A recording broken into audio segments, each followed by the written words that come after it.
Quand on parle de spiritualité, tu parles de transgénérationnel, alors qui est pas forcément de la spiritualité, mais tu vois, il y a cette idée de croyance limitante qui, pour le coup, on est en plein dedans aujourd'hui à notre époque et qui n'est que du transgénérationnel parce qu'en gros, c'est les croyances qu'on m'a inculquées. Donc il y a tout un thème dans le livre qui en parle justement. De quelle manière nos croyances arrivent à nous, en fait? Est-ce que c'est l'éducation? Il y a aussi la société, il y a aussi la culture pop qui nous inculque des croyances.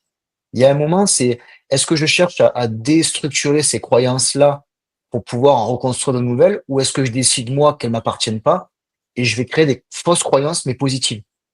Et ça fonctionne bien aujourd'hui.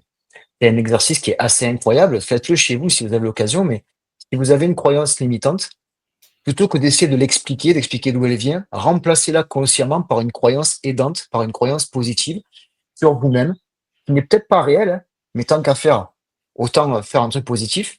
Et cette croyance positive, au fur et à mesure, elle va vous permettre de vous mettre en mouvement et de créer une vérité. Et ça, c'est quand même assez génial, tu vois.